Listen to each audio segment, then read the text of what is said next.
Hi, my name's Amelia Knott and I work with the TV Industry Human Rights Forum to understand what human rights issues there are in TV production and how to fill any gaps in addressing them. This video seeks to explain some of the issues we've identified so far and to provide help and guidance to productions that want to improve respect for human rights. Remember, if the production you're working on involves one of the forum members, you can access additional advice and support in using the tools.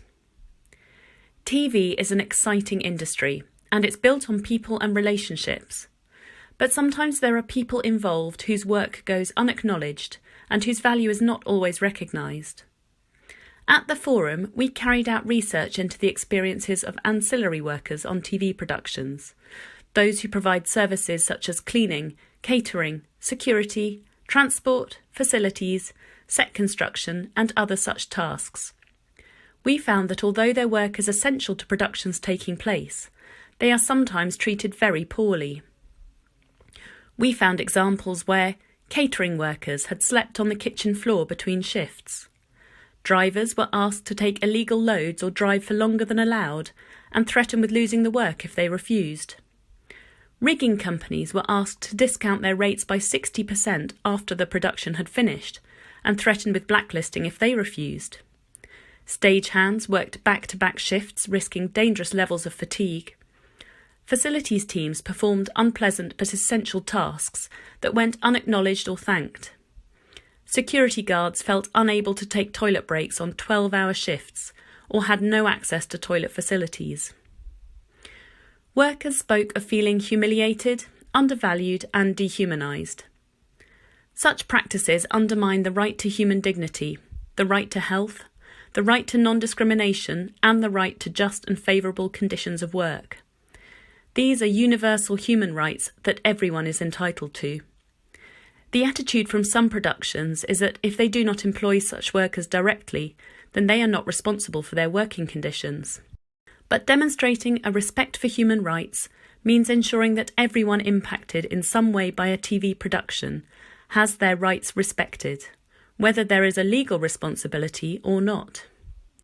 And in most cases, there are simple measures that productions can take which substantially improve the conditions of these lowest paid workers. The TV Industry Human Rights Forum has developed a checklist for productions of steps they can take to ensure better labour practices. This checklist is supported by guidance and tools based on good practice. The aim is to improve the experience of ancillary workers on productions, to ensure that no one is experiencing exploitation or mistreatment, to give consideration to providing acceptable working conditions from the outset, and to ensure that the right channels are in place for everyone to raise concerns and have them responded to. The tools aim to encourage good practice in 5 areas: getting the culture right, vetting suppliers appropriately, behaving well in supplier relationships, supporting ancillary workers directly, responding to and remedying issues identified. Recognising the pressures on productions once they are underway, the majority of recommended steps occur during pre-production. For example, the first 3 steps on the checklist are: ask additional questions of potential suppliers about their labour practices. Carry out additional checks on any unknown suppliers. Communicate expectations to suppliers via email and or within purchase orders.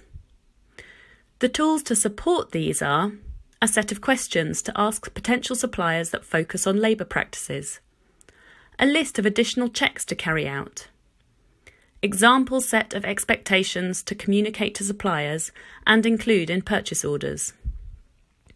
The tools aim to slot in alongside existing processes rather than adding lots of additional steps. For example, there is a supplier questionnaire to go alongside requests for suppliers to complete risk assessments and method statements. The tool includes a completed question set with guidance for productions on what to look for, as well as a blank question set for the supplier to complete. If you're working for a production, start by reading the information summary. You can then decide which aspects of the checklist apply to your production and which you can commit to doing. If you need further guidance on how to meet the checklist action, you can click on the guidance documents which provide examples of how to do things. But you may also find better ways to achieve the goals set out in a particular production, so don't feel obliged to follow every tool rigidly. We want the tools to help everyone in the TV industry improve the way people are treated. And the forum is available for you to ask questions or provide your feedback on the tools. Simply contact me at amelia.knott@tvhumanrights.org. Thank you.